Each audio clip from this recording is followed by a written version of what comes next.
MLC గారు, Naveen MLC గారు, మాజీ శాసనసభ్యులు అందరూ కూడా మేము సహకరించాం. సరే మీరు 8-10 మందే లోపల పోండి అన్నారు. 8-10 మంది లోపల పోయిన తర్వాత మళ్ళీ లేలే 5గురే పోవాలి, 6గురే పోవాలి, ఒకటే కారు పోవాలని మళ్ళీ అక్కడ మమ్మల్ని ఆపి మమ్మల్ని లోపల పోకుండా ఇబ్బంది పెట్టే ప్రయత్నం చేసినారు. మీడియా నిన్నటిదాకా మీరు లోపల ఉన్నారు సెట్ కింద, ఇవాళ మేము వస్తున్నామని మిమ్మల్ని కూడా బయటకు గంటేసినట్టున్నారు. అంతేనా? బయటకు పంపించారు. మీడియాను కూడా ఇలా బయటకు పంపించిన పరిస్థితి ఉంది. అంటే ఈ రకంగా కుటుంబ సభ్యుల్ని మేము కలుద్దామనుకుంటే వాళ్ళను కూడా కలవనీయకుండా ఇలా కుటుంబ సభ్యుల నుంచి కూడా ఇక్కడ నుంచి పంపించి వేసి దాచిపెట్టిన పరిస్థితి కనబడతా ఉంది. ఎందుకు అంత భయం? ఇవాళ ఒక ప్రతిపక్షం వస్తే ప్రధాన ప్రతిపక్షంగా బాధ్యతాయుతంగా మేము ఆ కుటుంబాలను ఓదార్చాలని, వారికి ధైర్యం చెప్పాలని, మాకు తోచిన సూచనలు ప్రభుత్వానికి ఇవ్వడానికి వస్తే ఎందుకు ఈ రకంగా మమ్మల్ని అడ్డుకునే ప్రయత్నం చేస్తున్నారో ఆ కుటుంబ సభ్యుల్ని దాచిపెట్టే ప్రయత్నం చేస్తున్నారు. ఇవాళకి 6వ రోజు మేము లోపలికి వెళ్ళి ఎన్డీఆర్ఎఫ్ టీంతో కలిశాం. సరే, నేను ఎన్డీఆర్ఎఫ్ సిబ్బందిని మనస్ఫూర్తిగా అభినందిస్తున్నా. వాళ్ళు చెప్పారు చివరి పాయింట్ వరకు మేము ఆల్మోస్ట్ 10 మీటర్స్లో చివరి పాయింట్లో 1.2 మీటర్స్ మాత్రమే స్పేస్ ఉంది. అక్కడి వరకు కూడా పాక్కుంటూ వెళ్ళి చూసాం, అక్కడ ఆక్సిజన్ లేదు, అక్కడి వరకు కూడా వెళ్ళి వచ్చామని చెప్పి ఎన్డీఆర్ఎఫ్ బృందం మాకు ఎక్స్ప్లెయిన్ చేసినది. వారి ప్రయత్నాన్ని నేను తప్పకుండా అభినందిస్తా ఉన్నా. అయితే అక్కడ అర్థమైంది ఏంటంటే, నేను చాలా మందిని కలిసాను. రైల్వే టీం ఉంది అక్కడ, సింగరేణి టీం ఉంది అక్కడ. అసలు మొత్తంగా చూస్తూ ఉంటే గత 5-6 రోజుల నుంచి వివిధ బృందాల మధ్య ప్రభుత్వం సమన్వయం సాధించడంలో పూర్తిగా ఫెయిల్ అయింది.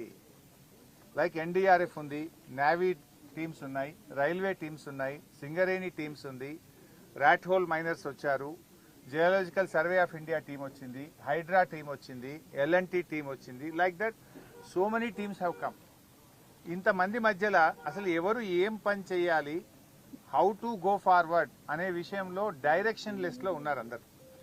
ఒక స్పష్టమైన డైరెక్షన్ లేదు. 6 రోజుల వరకు డైరెక్షన్ ఇవ్వకుండా ప్రభుత్వం ఉంటుందండి? 6 రోజుల వరకు కూడా మీరు డైరెక్షన్ ఇవ్వకపోతే లోపల ఉన్న వాళ్ళ ప్రాణాలు ఏమైతాయి? అసలు ఏ రకంగా ముందుకు పోవాలని నిర్ణయం తీసుకోవడానికి 6 రోజులు పట్టదా? ఇదేమన్నా టూరిస్ట్ ప్లేసా? మంత్రులు పొద్దుగాలు వస్తున్నారు, సాయంత్రం పోతున్నారు, సాయంత్రం వస్తున్నారు, పొద్దుగాలు పోతున్నారు హెలికాప్టర్ వేసుకొని. ఎలక్షన్ ప్రచారం పోతున్నారు. ముఖ్యమంత్రి ఇంతవరకు రాడు, డైరెక్షన్ లేదు. మంత్రి గారు రోజు సాయంత్రం వస్తుండు, పొద్దుగాలు వేసిపోతుండు. యాడికి పోతుండు? ఇంతకంటే ముఖ్యమైన పని ఏముంటుంది రాష్ట్రంలో? అసలు ఒక డైరెక్షన్ ఇయ్యరా మీరు? ఎలా ముందుకు పోవాలి, వాళ్ళ ప్రాణాలు కాపాడడానికి రిలీఫ్ మెజర్స్కి ఒక స్పష్టమైన ఒక విధి విధానాన్ని, ఒక డైరెక్షన్ నిర్ణయించే బాధ్యత ప్రభుత్వానికి లేదా అని నేను అడుగుతా ఉన్నా. ఇవాళ 6వ రోజు ఇప్పటికీ కన్వేయర్ బెల్ట్ పనిచేయడం లేదు. You are not able to repair the conveyor belt. 6 రోజులు పడుతుందా కన్వేయర్ బెల్ట్ రిపేర్ చేయడానికి? It's a matter of hours. కొద్ది గంటలు కరెక్ట్ గా డైరెక్షన్ ఇచ్చి ఉంటే కన్వేయర్ బెల్ట్ ను మరమ్మతు చేస్తే ఆ లోపలుండే మక్కంతా కూడా బయటకు తేవడానికి అవకాశం ఉంటుంది. అది ఎందుకు లేట్ అవుతుందో, మరి ఎక్కడ డైరెక్షన్ మిస్ అవుతుందో నాకు తెలియదు. టనల్ బోర్ మిషన్ యొక్క పార్ట్స్, అది మీద నుంచి రాళ్లు పడి డెబ్రిస్ పడి కొన్ని పార్ట్స్ వంగిపోయినాయి, కొన్ని పార్ట్స్ చెల్లా చెదురుగా పడి ఉన్నాయి అన్నారు. అవి కట్ చేసి తీస్తే కానీ లోపల నుంచి మక్కు కానీ అక్కడున్న బురదను బయటకు తేవడానికి అవకాశం లేదు. అది కట్ చేయాలన్నా వద్దా అని నిర్ణయించడానికి 4 రోజులు 5 రోజులు తీసుకున్నారు. మరి 5 రోజుల లోపల ఉండే వాళ్ళ ప్రాణాలు ఏం కావాలి?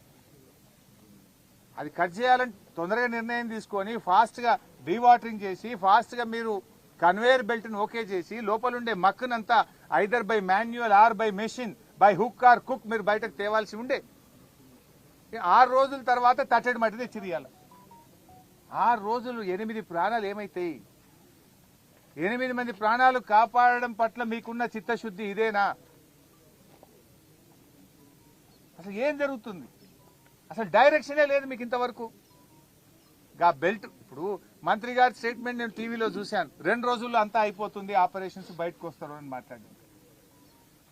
నేను అక్కడ అందరితో మాట్లాడాం. మా జగదీష్ అన్న చెప్పినట్టు లేబర్తో మాట్లాడినాం, వెల్డర్స్తో మాట్లాడినాం, జేపీ ప్రతినిధులతో మాట్లాడినాం, రాబిన్సన్ ప్రతినిధులతో మాట్లాడినాం, ఎన్డీఆర్ఎఫ్ టీంతో మాట్లాడినాం, అందరితో మాట్లాడినాం చాలా ఓపికగా.